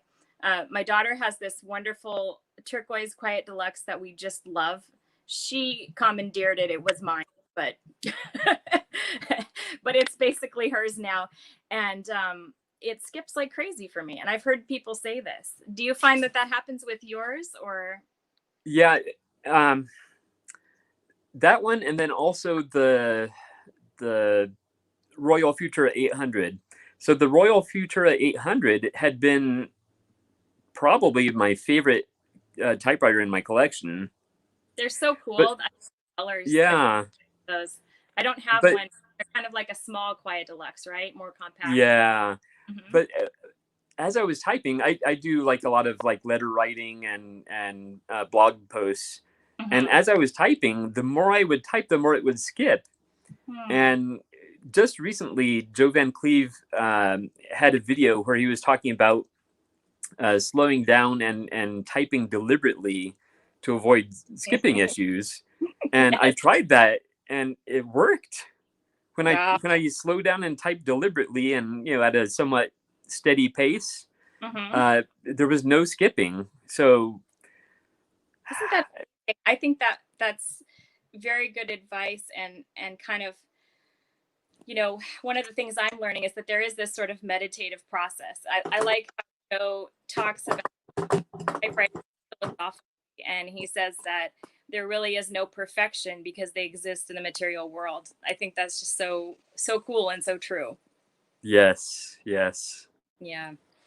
yeah. So, what other machines do you really enjoy that you have in your collection? Um, One of my absolute favorites, and I don't have it handy, is the '60s version of the Royal Companion. Mm. Um, I call it my James Bond typewriter because it looks like a little sports car, and yet it feels kind of like a tank. It's this heavy metal, That's cool. and yet it's an ultra portable, so Hmm. it's very small and sporty, and I love the feel of it. Hmm. And a similar one actually is the Olympia SF, which has the same form factor as the Splendid 33 and Splendid 66. Yeah. Hmm. They I have. all have that kind of same form factor. Yes. I love that size and the feel, and Hmm. so those are two of my absolute favorites in my collection. Yeah, yeah, Neat. One thing I'm discovering is that I don't want to have the really large desktop ones. I like the portables much better. And the mid-sized portables certainly better, like the Smith Corona SM5 series and all of that. Those are great. But I recently took on basically reconditioning. I don't want to say refurbishing because I'm not at that level yet. but, but some people have actually asked me to help fix up their machines. And in the last week, I had two very large desktop machines that I was working on, and they were beasts. And it really helped me to understand what genre I kind of want to go with. Because up until yeah, I've always had these wonderful little portables. One downside to the very large machines is if you try to sell them, they cost so much to ship. So you have to locally sell. But then the other thing is that they're just so heavy. I feel like I'm gonna break my toe if I drop one. oh um, yeah, so yeah, I worked. It was an LC Smith Corona Model 8 12-inch carriage this week for a woman, and it was amazing. But it was such an eye opener to see how much larger everything was. And I thought, also with the RCL, and I thought, why? Here was a very large machine that they gave high schoolers in the 60s to take home with them. Why would they give them such a big, huge machine? It's for kids. But one of the things about it is that it's so reliable and it has this really wide array of features. And so I don't know. I've been learning a lot. Anyway, there yeah, you go. yeah. But I agree with you. The Splendid 33, I have one of those, and I do have a Princess, but the case is completely torn apart, and I have all issues with it. But those little portables are just so cool, and they're fun to take with you if you ever travel or anything. Yeah. The Yeah, lap, I would love to get a Hermes rocket. yes, that's on my wish list with the Gullwing. Yeah, Those are so cool. yeah, I don't know yeah, how they are for long typing sessions. I don't know how strong they are, but I just feel like yeah. that would be a real treat. So, what do you most often use your typewriters for? I do journaling, but since I'm still really new to it, um, aside from journaling and letters to my mom, basically, I let my kids play on them. I think it's really good for kids to get hands-on typewriter experience. Kind of different from everything else they're exposed to these days. And then I just get typeface samples. I keep a notebook of everything, so each brand, each model and make, I do a lot of sort of stream of consciousness typing on it and run it through the paces to see how it behaves. So nothing specific. I like to write, but I don't think I would really write a book because I'm very self-critical about my own writing. So maybe someday. Yeah. Yeah, I actually have now by journaling. I assume you mean like essentially a private journal, right? To some degree, yeah. But it's not that private. It's mostly stuff like, here we are in the pandemic. We're all stuck inside, and these are some of my observations. Or I went to a shop this week, and everyone was really afraid, and their fear was palpable. And I would describe some of the things that I saw. It's really just a day-to-day journal. I'm trying to do that. Type every day goal. Okay. Every day. I guess I mean, is it online? No. Okay. No. Yeah. I mean, I write a lot on Facebook and stuff. I'm sure people think I'm a nut, but I do love to write. But honestly, I don't have a blog, and folks have said, oh, you should start a blog. And I think that's just like one more layer of writing and typing and downloading. Except I must say that the Joe Van Cleve suggestion where he said you should do a page a day or something? Yes. One typed page, I think is one the typed name. page. Yes. That's a cool idea. So I think I could get on board with that, but I don't know if I'm really ready to, have a whole type of my daily musings. I mean, who wants to read that stuff? I don't know. If they have to click on another link to go to some other page, they may never go there. Yeah. What about you? Do you have a blog? Oh wait, I think you do. Poortypist.com.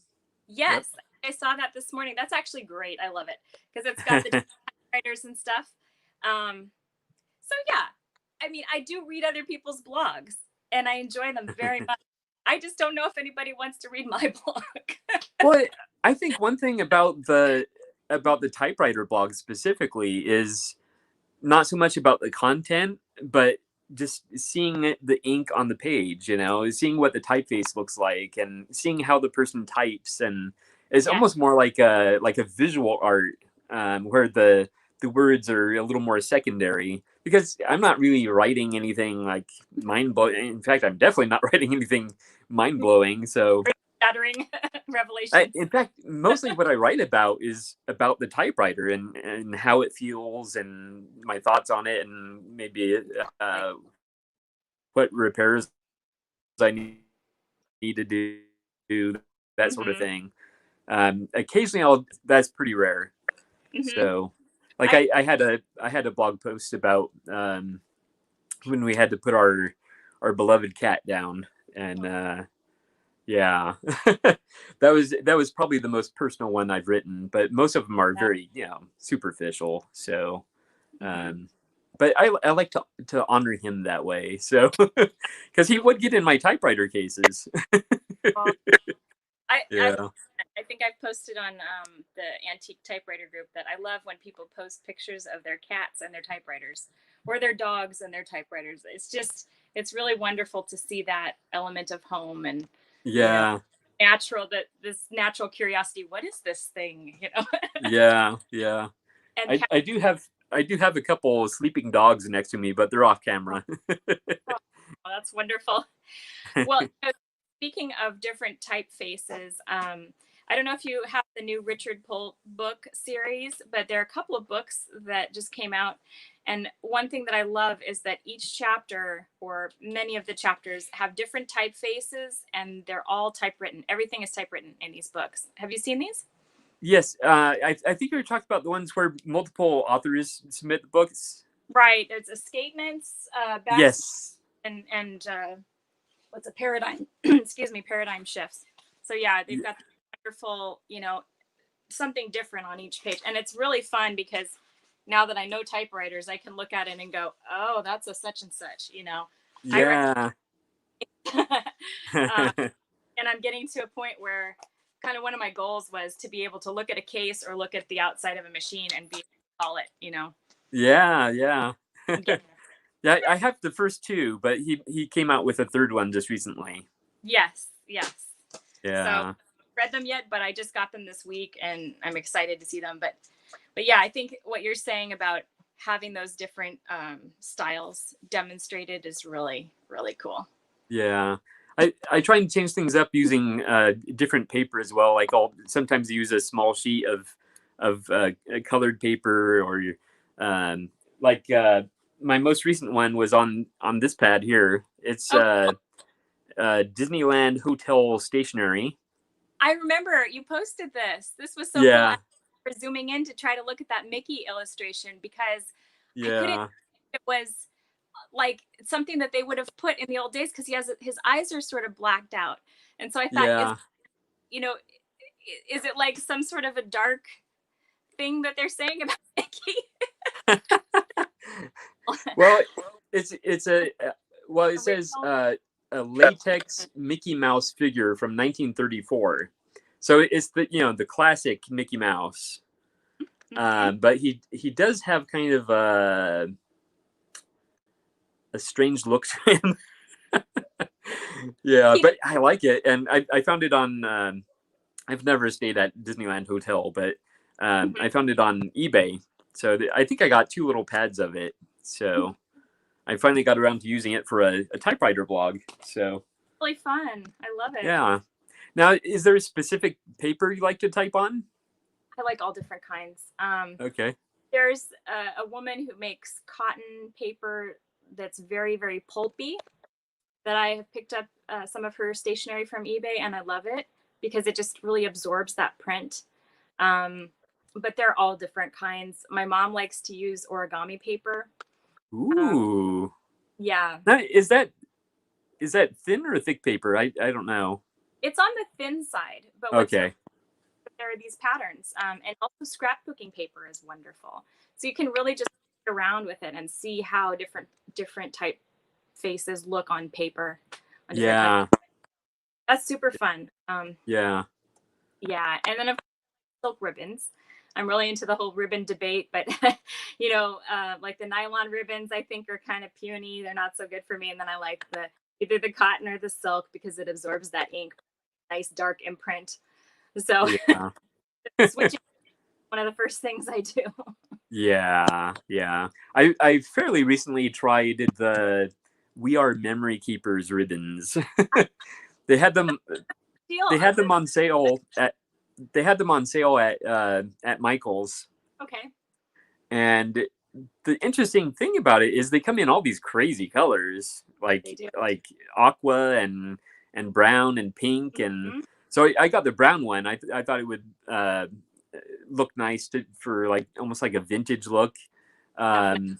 and it works pretty well. It's not heavily inked, Okay. but the ribbon is very, very short. Oh, so that's not so good. yeah, so I think the lifespan of these would not be very good because you're going to be going back and forth very frequently. So I was Yeah. surprised about that actually. Yeah, because the Yeah. point on those, I think they're about $10 or something each before any kind of discount. Yeah. So it doesn't seem like a big value, but the We Are Memory Keepers typewriters, Yeah. yeah, it's a no go. Yeah. I know Yeah, go there ahead. was a go ahead. No, I was just gonna say it was one of the first machines I looked at when I was starting to think about typewriters. I Mm, realized how it just didn't see they weren't gonna do the job, and now you see yeah. so many of them and they're falling apart or low price because they're just garbage. So Yeah. That probably would have killed your interest in typewriters. it stopped me dead in tracks right there. No more. Yeah. My first boss actually an ST24, and that Oh, thing okay. is a beast. I love it. It's a beautiful machine, but the typeface is super tiny, and it has these little quirks where the alignment's a little off. And Oh. now it's actually a beautiful display on top of my dresser. It's bright red. It was painted, and now I use like real machines. But not to say, I mean, that machine is such a wonderful machine in so many ways, but the ones I like now are very different. So Yeah. Well, sometimes it's fun to have those little quirks when you're writing. Like Mhm. I have a Sears Scholar 3000, I believe it is. It's yeah, it's yeah, it's an electric, and it has the issue of the alignment, the where the capital letters aren't quite in line. I forget the terminology for that, but Mhm. Is that on so the something? Sure. yeah, so the tops of the capital letters are at the top of the lowercase letters. So Oh. the capital letters are hanging down, and Yeah. I have since learned how to fix it, Mhm. but I deliberately decided to leave it because it's the only really interesting thing about that typewriter. So it has kind of an interesting effect, Mhm. um, which I kind of like. But for that type particular, the typewriter is not. It's not all that fun to type with. So I Yeah. figured I'll just leave it. But I'm probably gonna fix it and then donate it to a thrift store. We have a thrift store that actually raises money for animals. Oh, So cool. Like an um, A type thing. yeah. So Yeah. So it goes to a good home in a way. yeah, and it works beautifully, and I know how to fix that problem, and it's easy enough. So Mhm. um, You said it was a Sears, and I was reading recently. I think Ted Monk recently updated the database for all of the Sears rebranded machines. Have you heard about this? no, So apparently Sears, I thought that it was just Smith Corona that they had partnered with, but the more reading I did, of course, I learned that they actually had Underwoods and all kinds of other brands that they were rebranding and selling those machines. So in a way, it's kind of fun because you could get a cheap Sears tower or something, and you're really getting a Smith Corona, Sterling or whatever it is. It's meant exactly. to be identical. So I'm curious to know what that 800 that you have, if it's maybe part of the Royal series or if it's maybe kind of a similar, who made it. Yeah, But apparently yeah, they're quite an assortment of ones that were rebranded. It's kind of a fun rabbit hole to go down. yeah. I have a that's fantastic, but it's a tower, but it's Sears Tower, but it's actually a Smith Corona. Yeah. Another interesting one, and again, I don't have that one near me, but it's a singer, Yes, and the it's thing is actually Royal McBee. Um, what are those? The Royal Lights and the Royal Dart, and I think yeah, this is actually the Royal Dart. Is that right? yeah, yeah. It's basically a safari. If you look at a Royal Safari, it's Oh, the same okay. thing as this singer one. Okay. I unfortunately I don't like the way it's laid out. It's kind of bowl shaped, and since Oh, I chicken pick like this, uh my huh. my pinkies hit the edges of the typewriter as I'm typing. So Oh, I was uh, wondering about that yeah, with the Safari because the Safari does have that kind of unique. Um, I don't know what you would call it, but that sort of bowl shaped thing that you're talking about. It looks really cool, but I wondered if that would be a problem. it So was for me. Yeah, and other yeah. than that, it's wonderful to type on it, but Mhm. that's just not a good sensation to keep whacking your pinkies on the sides of the typewriter, you know. So Right. Well, speaking of pinky fatigue, I've heard a lot about the Olympia SM. I believe it's the SM7. I have one of those, and I took it in for a platen, and the guy said, "Oh, these are great machines. They're even better than the Hermes, but everybody cries about their pinkies hurting because of that carriage shift. It's just so painful." And I said, "I have to do yeah. some exercises." Yeah. See, that's one benefit to chicken pecking. I don't use my pinkies. So Oh, okay. I don't run into that problem. So Oh, there is one benefit. that's good to know. I'll have to try to, change my style a little bit. I think that would help. Yeah.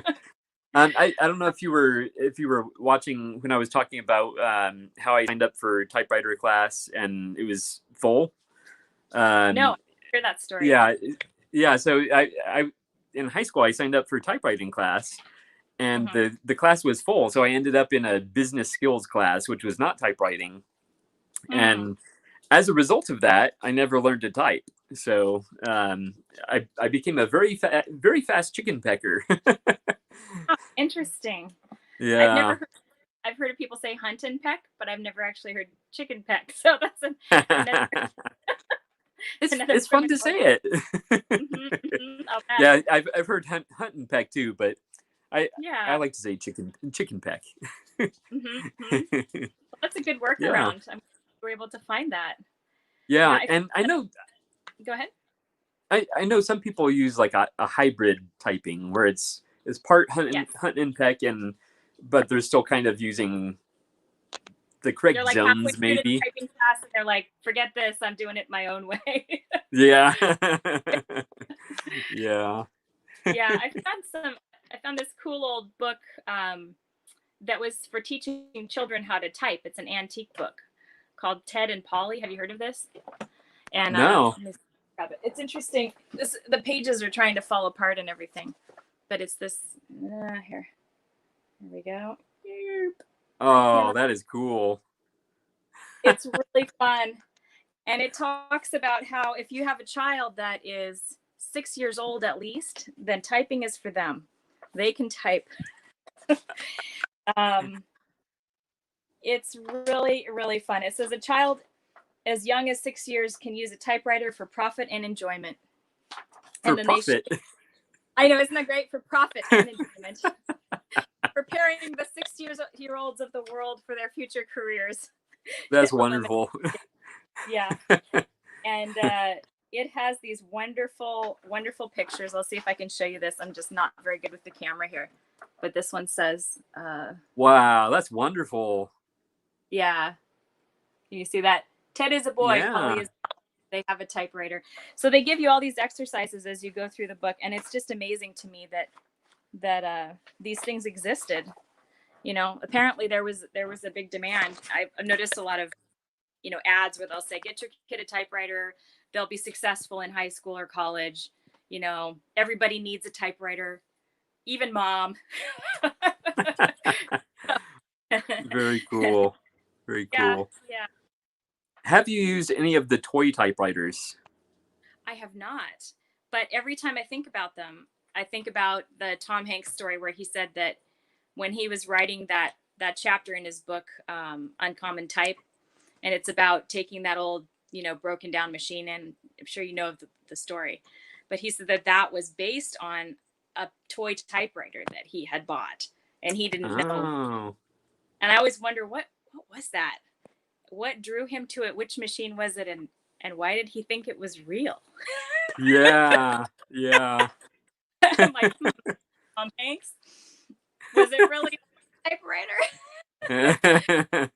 That chapter, and of course that's the one that gets everybody into the Hermes 3000. I haven't tried it, but I feel like I just want to let my kids use real typewriters. Yeah, definitely. They're machines. These things are built. Yeah, they're gonna get things in them. Yep. They might break, but I think it's important for us to let our kids explore, antique life and what that was all about. Yeah. Yeah, Yeah. you hear about what's that? Do you have any toy typewriters, or have you worked on any? No, it's on my wish list because when I first heard about the toy typewriters, I assumed that they didn't work, that they were just, for play, but they Yeah. really work. Really? So it's like, wow, I need to get one. Mm-hmm. So yeah, we'll have to see about that. Yeah. Well, we're just about at the 2-hour mark. So All right. I think we're gonna end for today. But it has been a pleasure having you on here. I hope you are able to join in the future. Again, this is weekly, but you don't have to join every week.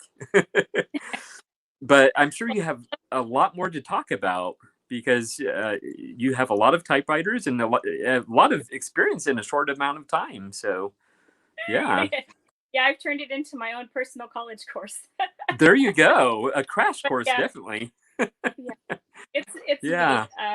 Hopefully, I guess I don't normally do these things, so I guess I was a little nervous this time. But hopefully next time I'll let you guys do more of the talking and learn from your sage wisdom. Oh, excellent. Well, thank you so much for being on here. I appreciate it. And Thank you. I will see you again in the future. Definitely. Thank you so much. Thanks, Gregory. Take Thank care. you. You All right. Have a. too. All right. Thank You you. too. Bye-bye. Bye. All right, there you go. Another typewriter meeting.